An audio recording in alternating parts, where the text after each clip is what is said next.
राजस्थान में हार मिलने के बाद कांग्रेस अपनी हार की समीक्षा कर रही है, जिसमें कांग्रेस नेता अलग अलग कारण बता रही हैं। वहीं राहुल गांधी ने इस हार को लेकर अपने विचार रखे हैं। कांग्रेस नेता राहुल गांधी ने अशोक गहलोत सरकार की कल्याणकारी योजनाओं की प्रशंसा की है, लेकिन पूर्व सीएम के इस तर्क से असहमति जताई है कि भाजपा ने राजस्थान चुनावों का ध्रुवीकरण किया है, जिसके परिणाम स्वरूप कांग्रेस दूसरे स्थान पर रही है। राजस्थान की हार की समीक्षा बैठक में राहुल ने तर्क दिया कि अगर भाजपा चुनावों का ध्रुवीकरण करने में सफल होती तो कांग्रेस अपना लगभग 40% वोट शेयर बरकरार नहीं रख पाती, जो भाजपा से मुश्किल 2% पीछे था। उन्होंने कहा कि मध्य प्रदेश और छत्तीसगढ़ में काफी बेहतर था और पार्टी को उखाड़ा नहीं गया था। इस दौरान अशोक गहलोत ने पीएम मोदी के नेतृत्व में भाजपा नेताओं के अभियान के दौरान सांप्रदायिक रुख पर भी निशाना साधा और अफसोस जताया कि प्रतिद्वंदी ने राज्य सरकार के रिकॉर्ड को चुनौती देकर चुनाव नहीं लड़ा। वो राहुल के इस दावे से सहमत थे कि राज्य की कल्याणकारी योजनाएं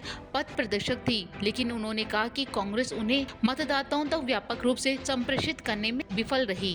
कर्नाटक में देखे गए एक सशक्त अभियान का निर्माण नहीं कर सकी, रैलियों को छोड़कर। सूत्रों का कहना है कि राहुल गांधी ने माना कि कांग्रेस द्वारा पुराने प्रत्याशियों को रिपीट करने का कारण युवाओं की नाराजगी झेलनी पड़ी। कई सीटों पर जीत का अंतर काफी कम रहा। इससे यही प्रतीत होता है कि अगर नए प्रत्याशी चुनावी मैदान में उतारे जाते तो राजस्थान में कांग्रेस की सरकार रिपीट हो जाती। बैठक में उन्होंने यह भी कहा कि राजस्थान सरकार ने अच्छा काम किया, योजनाएं भी अनूठी थी, लेकिन अफसरशाही और बाबूगिरी हावी रही। कर्मचारियों की ओर सरकारी योजनाओं को सही क्रियान्वित नहीं करने की वजह से हार का मुंह देखना पड़ा। इसके साथ ही नेताओं ने हार के दूसरे कारण भी बताए।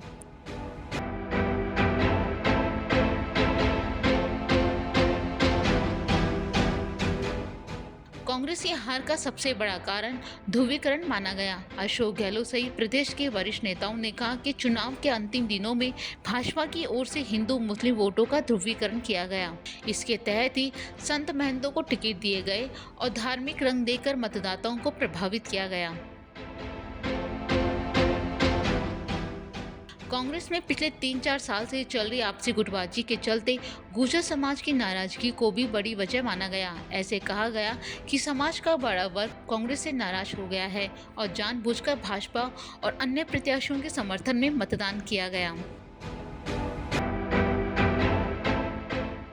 कई विधानसभा सीटें ऐसी रहीं जहां कांग्रेस पिछले 2-3 चुनाव नहीं जीत पाई। ऐसी विधानसभा सीटों पर कांग्रेस संगठन मजबूती से काम नहीं कर पाया।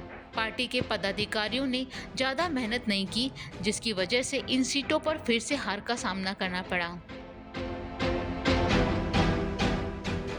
कांग्रेस के कई नेता अपने आप को सूरमा मानते हैं। वो न तो पार्टी कार्यकर्ताओं को अहमियत देते हैं और न ही जनता को। उनका रवैया घमंड पूर्वक रहा, जिसका खामियाजा पार्टी को चुनाव में भुगतना पड़ा। टिकट वितरण के दौरान कांग्रेस के कई नेता बागी हो गए थे। उन्हें मनाने का सही फॉर्मूला नहीं अपनाया गया। 23 सीटों पर बागियों ने दावेदारी ठोकते हुए निर्दलीय नामांकन दाखिल कर दिए, जिससे कांग्रेस प्रत्याशियों के वोट डाइवर्ट हो गए, जिसके कारण प्रत्याशियों को मामूली अंतर के हार का सामना करना पड़ा।